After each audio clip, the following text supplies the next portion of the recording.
Hello, আসসালামু আলাইকুম।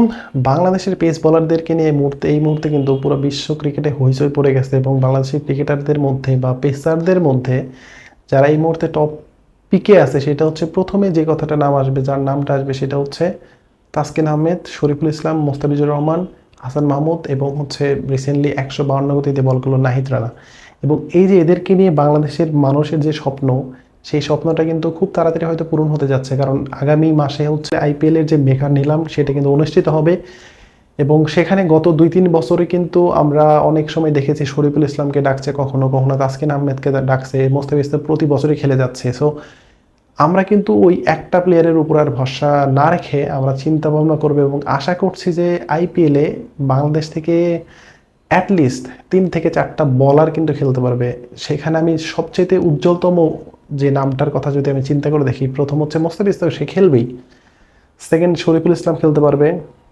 দেন হচ্ছে যদি পাকিস্তানের সাথে যে পারফরমেন্সটা নাহিদ রানা পাকিস্তানের এগেনস্টে করতে পারছে, সেই পারফরমেন্সটা যদি তিনি ইন্ডিয়ার এগেনস্টে করতে পারে, তাকেও কিন্তু নিয়ে নেবে। কারণ ইন্ডিয়ার একটা এই স্বভাব আছে যে তাদের এগেনস্টে যারা ভালো খেলবে পরবর্তী নিলামে তার দাম উঠবে আকাশ চলবে এবং তারা যে কোনো একটা আইপিএল ফ্রাঞ্চাইজি তারা কিন্তু নিয়ে নেবে।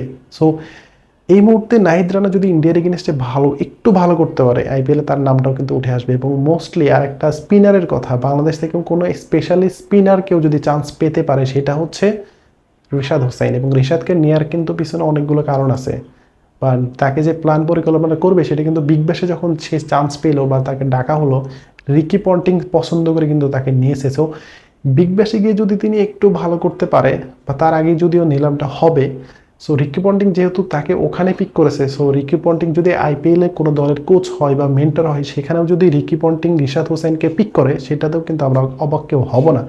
সো বাংলাদেশের প্লেয়ারদের মধ্যে দারুণ একটা সুযোগ আছে এখন যে আইপিএলে খেলার মতো।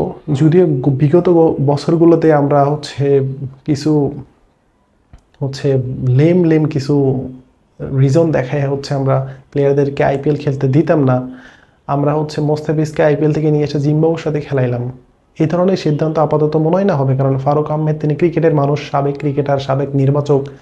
সো তিনি এই ভুলগুলো কখনো করবেন না, তিনি আইপিএলে খেলতে যাইতে দিবেন। কারণ আইপিএলে পৃথিবীর বাঘা বাঘা ক্রিকেটাররা চান্স পায়, সেখানে বাংলাদেশ থেকে যদি চান্স পাওয়ার পরে কেউ যদি না যায় বা না যাইতে দেয়, সেটা বাংলাদেশ ক্রিকেটের জন্য অনেক ক্ষতির কারণ হয়ে দাঁড়াবে। আপনি মোস্তাফিজকে একটা জিনিস চিন্তা করে দেখেন, যে ধোনির আন্ডারে গিয়ে তিনি যেভাবে পারফরমেন্স করলেন, সেই পারফরমেন্সটা কিন্তু তিনি বাংলাদেশের হয়েও শুরু করেছিলেন, বা এখন পর্যন্ত তার আছে।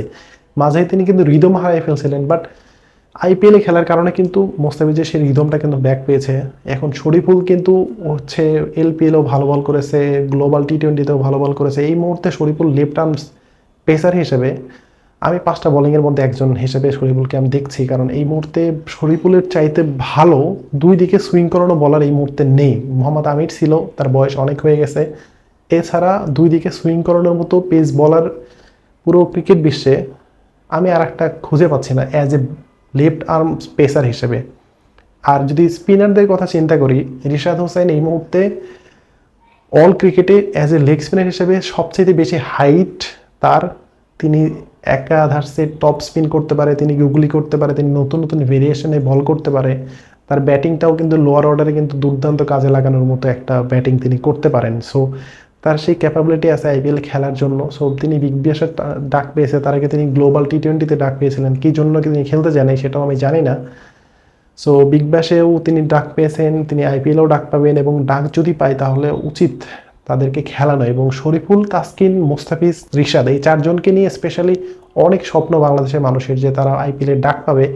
এবং তারা কিন্তু আইপিএলে যদি ডাক পায় তাহলে সেটা বাংলাদেশের ক্রিকেট ফ্যানদের জন্য অনেক বেশি আশীর্বাদ হয়ে আসবে, এবং তারা যে যা কিছু শিখবে সেটা বাংলাদেশের আপকামিং ক্রিকেটারদের মধ্যে সেটা ছড়িয়ে দিতে পারবে।